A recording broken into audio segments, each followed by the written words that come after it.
Hello, welcome, how are you today? Hello, welcome, I'm glad you came my way to smile and share and laugh and care and sing a song or two.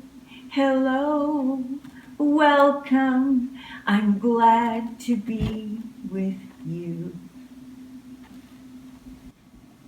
Hello, welcome to Grandma Kimberly sharing time today. I'm glad you're here. During the lessons that we've had leading up to today's, we've learned so much. Some of the things that I've shared with you have never been taught before, not in this way, and not by anyone else. So if you can learn them and use them in your life, you will see such a change in how you feel, what you choose to do, and you will bless this world. Today we will start with a book. This book is called Emily's Idea. Here's Emily. Can you get an idea by looking just at this cover? Maybe what her idea is? Let's see if you're right.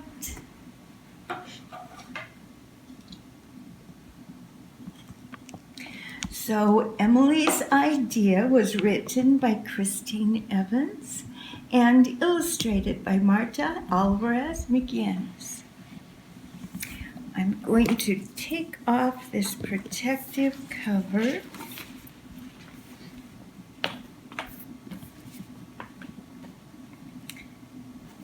And here's the outside of the book itself. Do you have an idea?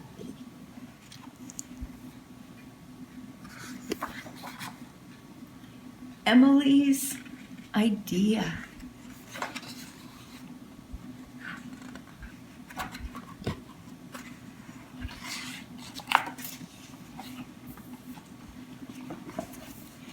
Emily's idea started small. Many beautiful ideas do. She folded, doodled, and snipped.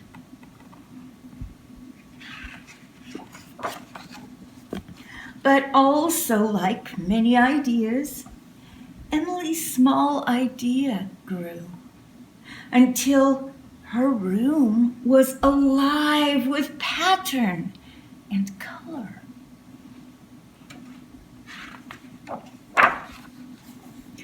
On Share Day, Emily's paper dolls inspired Miss Tate and Room 6B.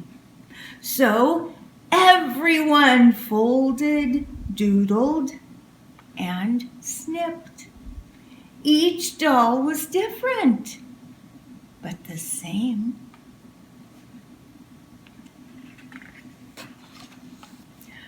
Her small idea had grown bigger than she was, bigger than she ever imagined.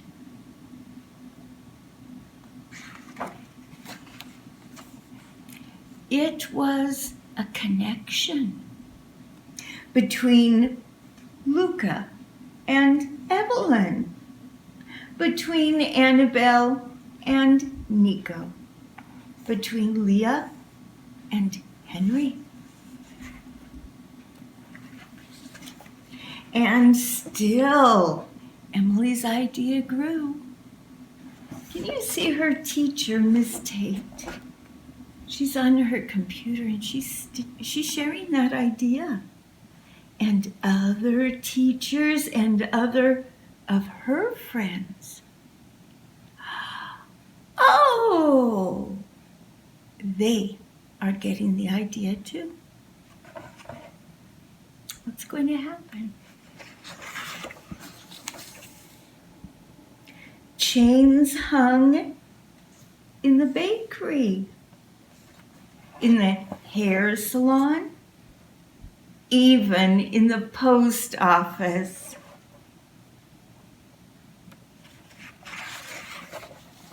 Emily's idea flew from coast to coast and floated across the ocean.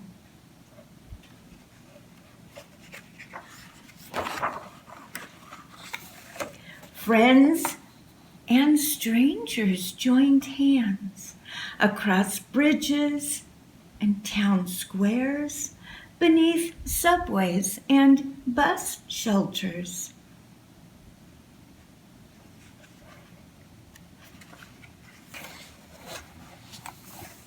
Some people didn't understand. They ripped, belittled, destroyed.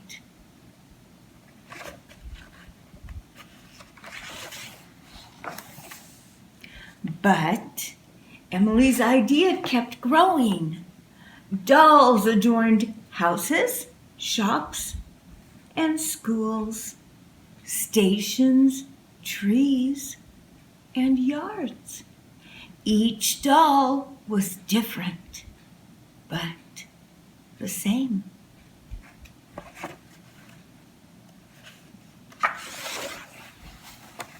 Emily stuck each story in her scrapbook, hands holding hands, in Japan and Australia, Qatar and Iceland, South Africa and Mexico.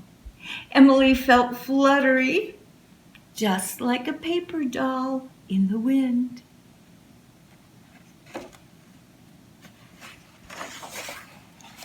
On the last day of school, Emily hugged her bulging scrapbook. Miss Tate had a surprise, a parcel adorned with beautiful stamps.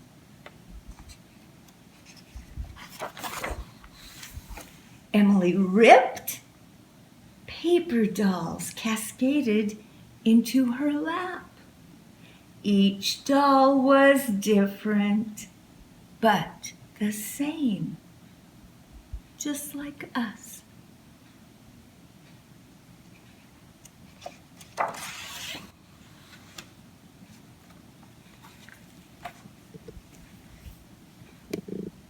Emily's idea. Did you catch that? Emily realized that together we are a treasure. Together all of us belong. Together there is incredible value, even more value, far more value than one of us when we're whole and filled with love. So today we are going to take Emily's idea. We are going to help her idea grow bigger and bigger. I showed you how on the last page of the book, Emily's Idea, there is a template, a pattern. I will hold that up for a moment, and then I will actually post within this video a picture of this. So if you want, and maybe your mom can help you, you can use this pattern from the book, but you don't have to.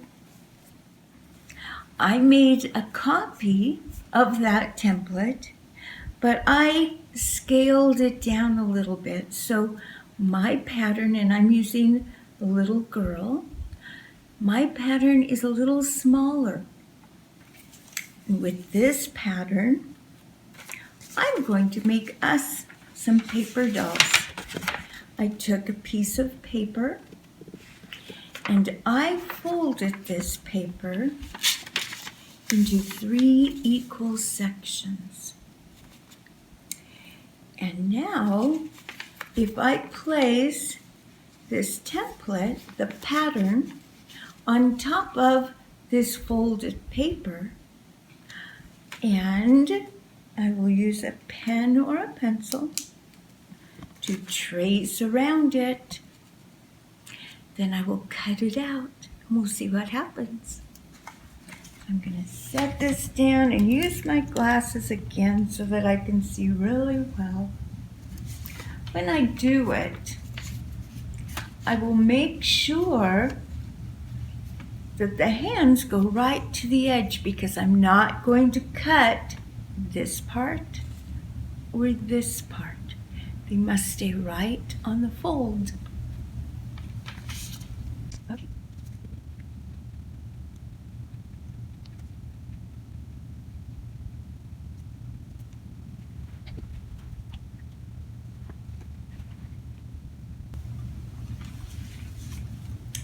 All right, here's my new pattern. Now we will cut it. Remember, I'm not going to cut on the edges.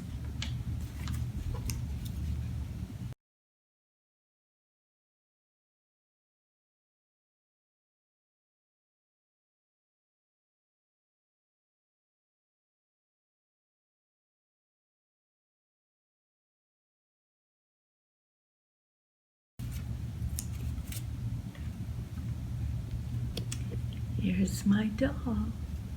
What's going to happen now? Let's see. I will unfold. Look! I have 3 paper dolls. And if I want, I can color them all different, or maybe mostly the same. I can choose.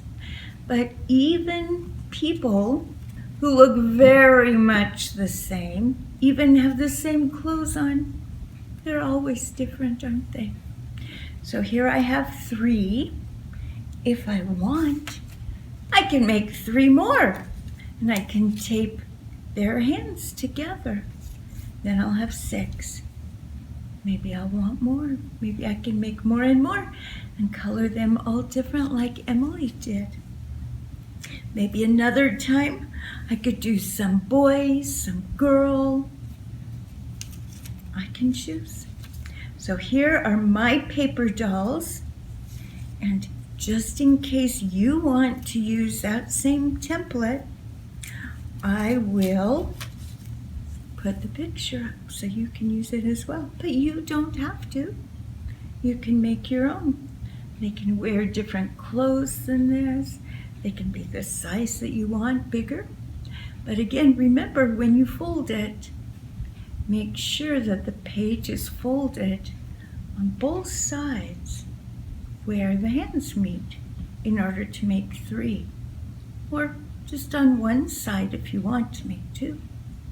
There's my paper dolls all folded up. Thank you, Emily, for your idea.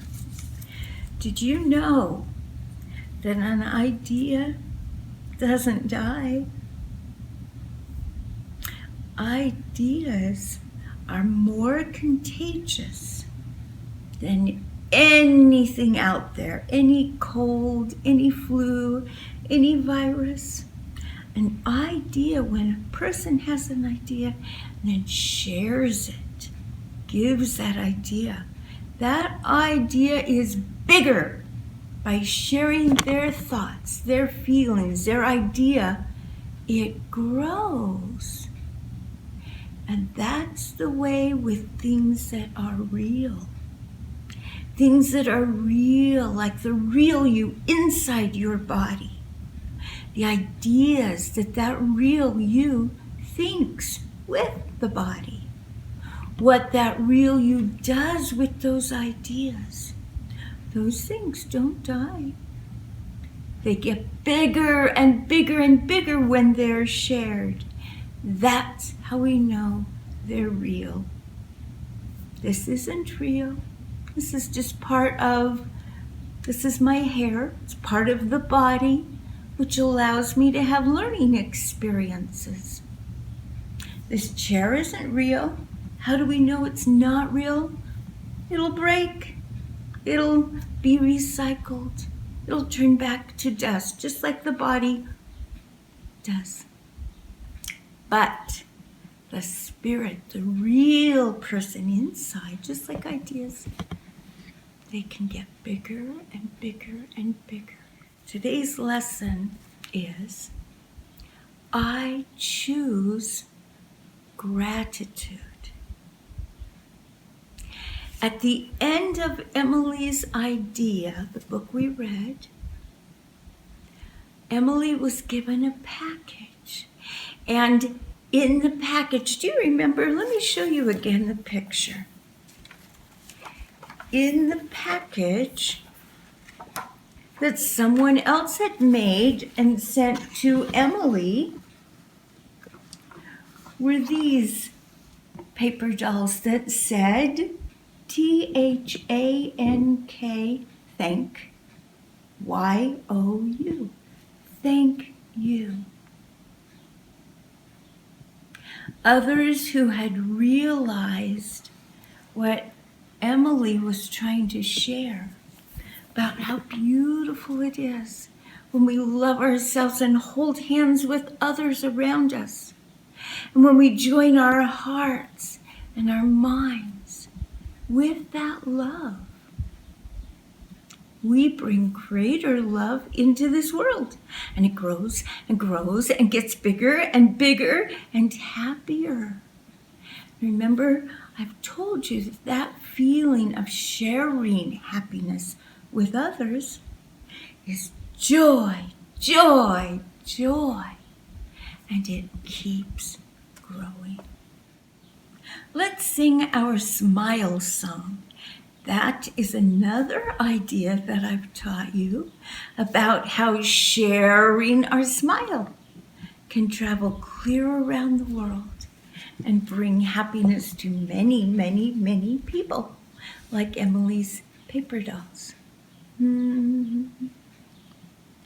One day I smiled at Heather, and Heather smiled at Jim. Jim smiled at Eric, and Eric smiled at Kim. Kim smiled at Jeffrey, and Jeffrey smiled at John. John then smiled at someone else, and so that smile went on. It went from door to door. It went across the sea. It traveled all around the world and came back home to me. Okay. So, one important word that means being thankful, saying thank you, is the word gratitude. Did you know that being thankful, feeling, not just thinking, thank you, but feeling in your heart and acting on that feeling of thank you, that means gratitude. And gratitude is the greatest attitude. Throughout all time, people who have discovered this secret to living have tried to teach it. One named Jesus told about how it's like walking up a tall mountain. And when you sit on that top of the mountain, when you're in that greatest happiness because you feel so grateful for life, for experiences, for what you've done, what you've learned from what you've done, all those you've loved, and all those who've loved you. And it doesn't matter how difficult or not your life has been. To choose gratitude, to choose to feel thank you, no matter what, is the greatest attitude. In past lessons, we've talked a lot about the golden rule. And I've shared with you how there are 3 basic levels to that golden rule.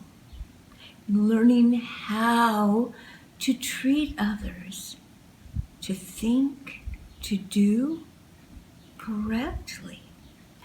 But I've also taught you how that golden rule is sitting on a foundation of knowing who we are. And that requires really caring about ourselves, loving ourselves. So today, I'm making our house a little bit different.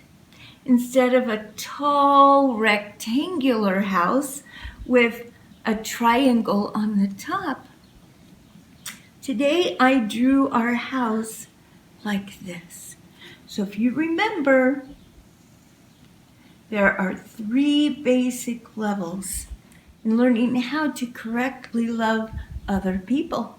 But the foundation that must be in place first, remember, so we care about ourselves, we love, we know who we are.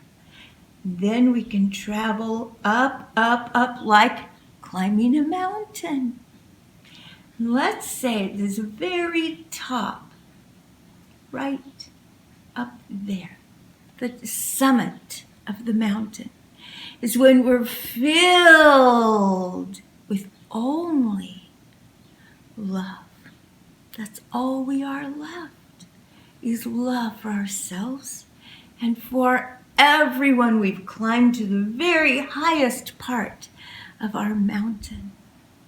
We're truly feeling united, connected, just like the paper dolls, with everyone in love. And so we're rejoicing, we're thankful, we feel that greatest attitude at the top. We're not done.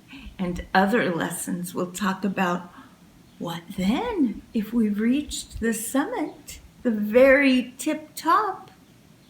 But I'll leave that for later.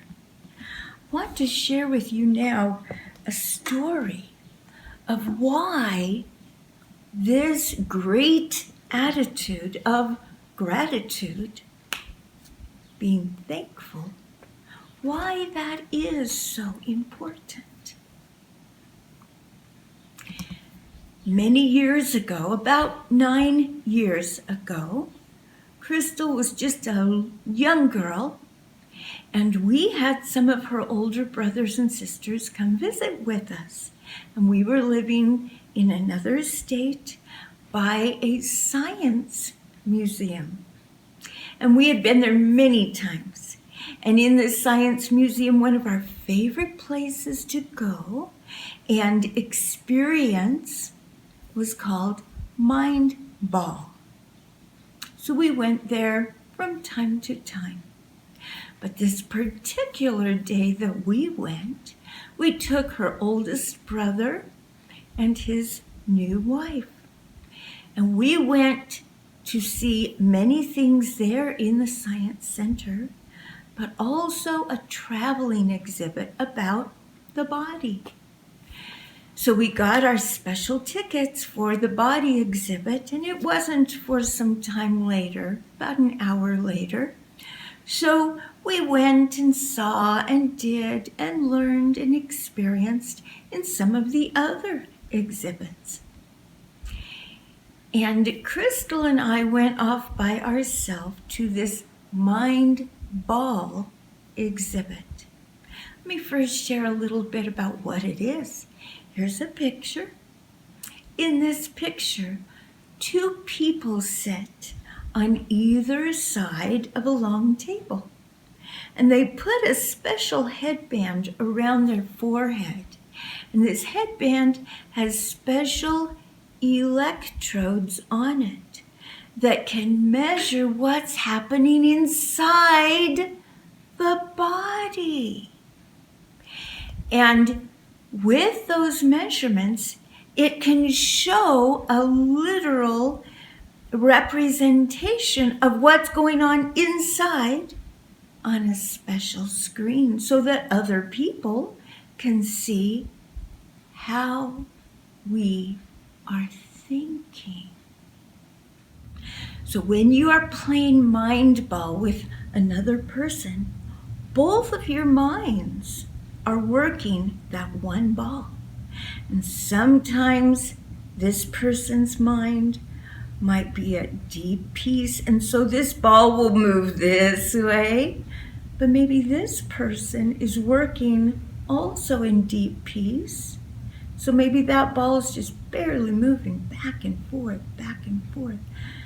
until this person might get distracted, and this person over here can move that ball all the way, maybe that's his goal, all the way over to where it falls into the little slot away from him. So when we're playing Mindball, it's that little ball that goes back and forth depending upon the minds of the two people playing.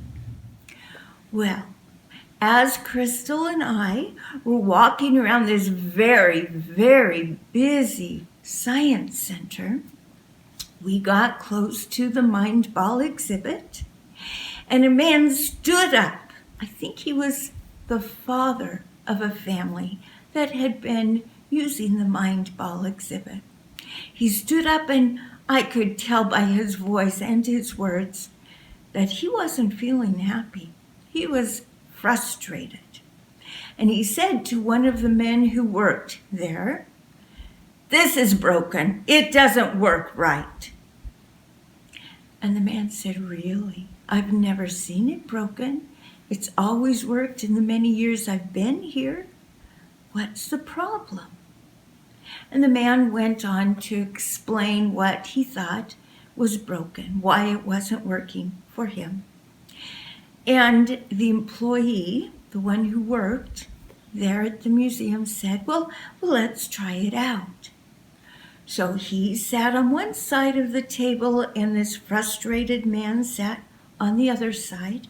They both put on the electrode headbands. And here's what they did. They played a game, or at least that's what Mindball is about.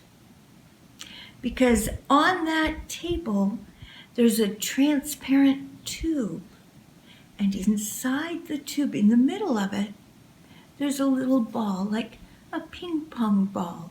Very small, it's hollow, so it's very light. And with these special headbands on, someone pushed the start button. We could see what those two men were thinking because it was showing us on the screen. And the object, according to the instructions that were written, was for each man to feel peace. And in that feeling of peace, if they could keep that feeling, they would move that ball. And if they could keep that feeling the whole way, then that ball would move from the middle all the way to the other end, where the other person was sitting, or near where the other person was sitting. But if one of them got distracted and left his deep feeling of peace, maybe someone coughed or was talking, or maybe they thought about, I want to eat, or something that happened before, or something that was going to happen in the future. Whatever their thoughts were doing, it would show us, and they would lose that sweet feeling of peace that otherwise would move the ball one way or another. Well, Crystal and I and many, many other people in this crowded museum were watching these two men. And it took several minutes. That's typically what happens. Well, after several minutes, the employee of the Science Center had won. And the frustrated man stood up, even more frustrated. See, it's broken. And the other man said, well, let's try it again. So they traded places, did it again. Same thing. But now it went into the other side because they had traded places. And still, the employee of the museum, he won. He got it in the far side from him. Now the frustrated man was even more frustrated. He got up and he walked off with his family. So now the man who worked there at the museum, he said, well, does anyone else here want to try? And little Crystal said, I do. And so the man, okay. So Crystal sat down on one chair. I helped her put the headband on. The man sat down opposite her on the other side of that long hollow tube. Someone pushed the start button. Within a short time, maybe a minute or two, Crystal had won. Now the man stood up and he thought, maybe it is broken. So he told little Crystal, who was just 5 years old, he said, let's try it again, but we'll trade places again. So they both traded places. Someone pushed start. They did it again. And again, Crystal won after just maybe a minute or two. So then the man said, is there someone else who wants to do it with me? So Crystal pulled my shirt and said, Mommy. So the man said, do you want to? Sure. Here's the secret. I didn't even know the secret. As I sat down, I was already in peace because in the center of me, I keep that peace. That's my goal always, to hold on to that. That's my treasure. But this time, as I was sitting down in the chair, I was given the idea inside myself. Loving gratitude. And I was shown a picture in my mind, and I'll show you that picture later. As I sat down and was given the idea, loving gratitude, I fastened on the headband and I thought, oh, in the past, I had always made sure that I felt the deepest peace that I could. But this time, without saying anything to anyone else, when someone pushed the start button, oh, I love you, I love you, I love you, thank you, thank you, thank you. And then everyone started, the game was over that fast. It didn't take 5-6 minutes or more. It didn't take a minute or two like Crystal was able to do it. It didn't take very long at all. And my eyes probably were really big. And I was thinking, It works. Loving gratitude is even more important, more powerful than peace. Wow. So now the employer that worked there at the museum, he stood up, and again he thought maybe it really is broken. And he said, let's trade places. So I took off my headband, traded chairs with him, put on that headband. Again, someone pushed start. Oh, I love you. Thank you so much. I love you. I love you. I love you. Thank you. And it was over again. And there were many people now. There was a lot of people that had watched that. And just as I stood up, I heard my son, who had come near and said, Mom, they just called our time. It's time for us to leave and go to that exhibit. Well, there were people crowding around me, wanting to know, what did you do? What did you do? How did you get that ball to just zip so quickly? And I told people just as quickly as I could. Love and gratitude. That's what I did. I felt it. I thought it. Researched Dr. Emoto's water crystals. You can learn more. And then I had to leave. It was my turn to go to the body exhibit. But that is a secret that few people have understood.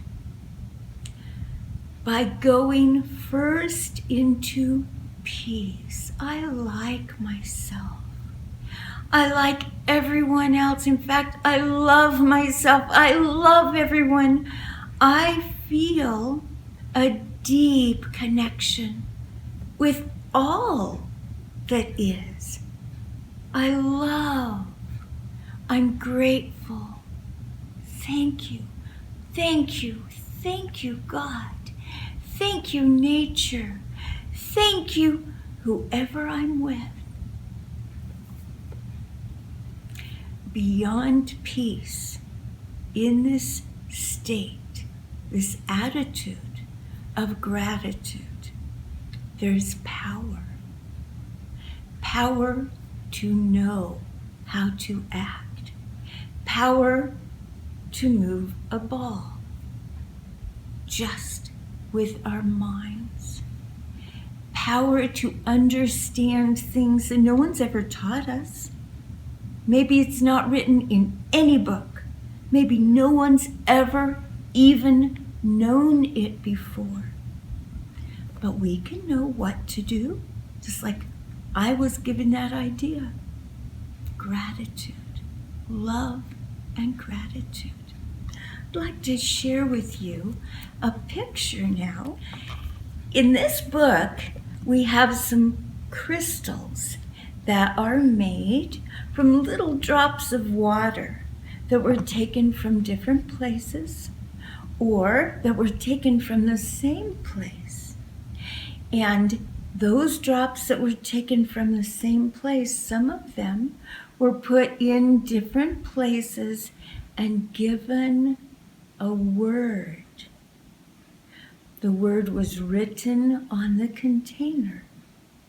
Well, that word has power.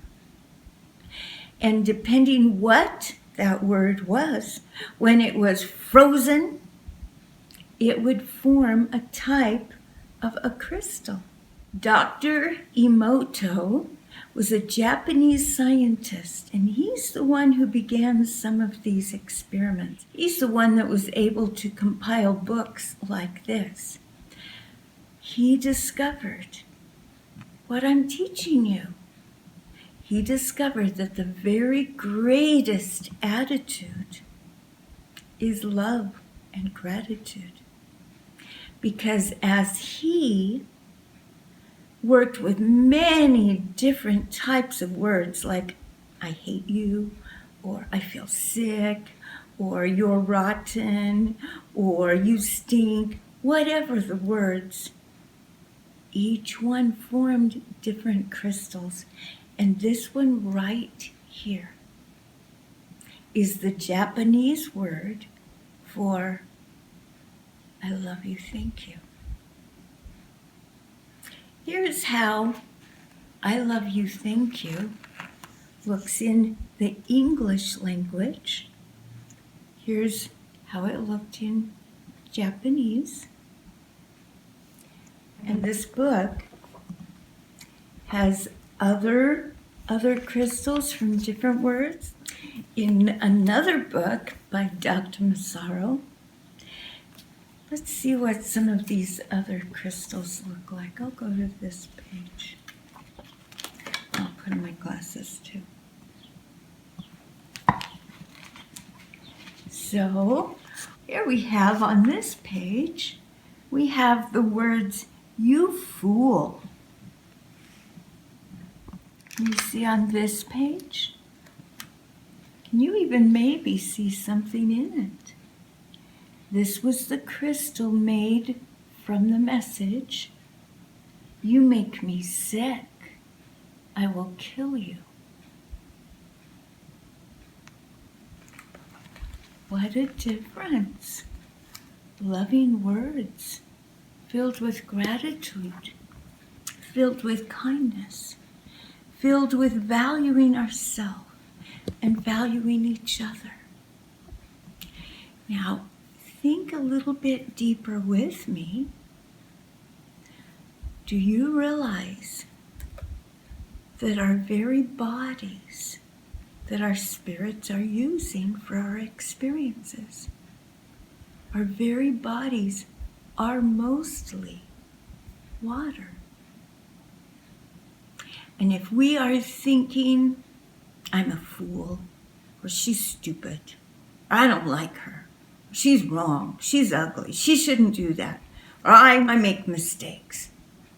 If we go around using our mind, our body, to think those thoughts, to speak those words, to feel that way, how are we choosing to feel? How are we choosing to help others feel? We have that choice. And as we choose to feel happy, no matter what is happening in life, and that we are one powerful, important, valuable part of all of us equally, then we can truly love ourselves and everyone else. And with that feeling, there's always in the deepest part of ourselves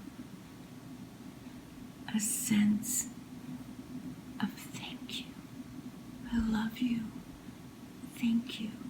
No matter what is being said to us, we can have that power, have that peace by having that beautiful, warm, wonderful feeling.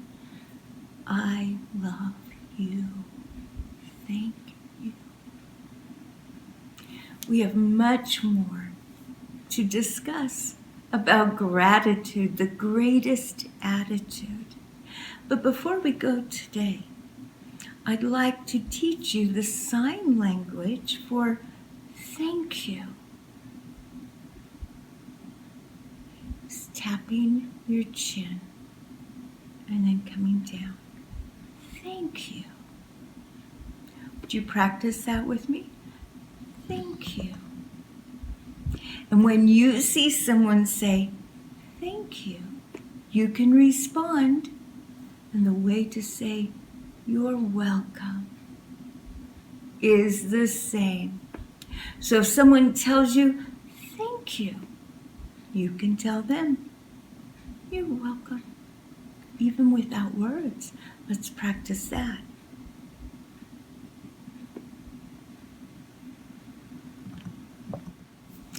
Let's sing I Am Happy.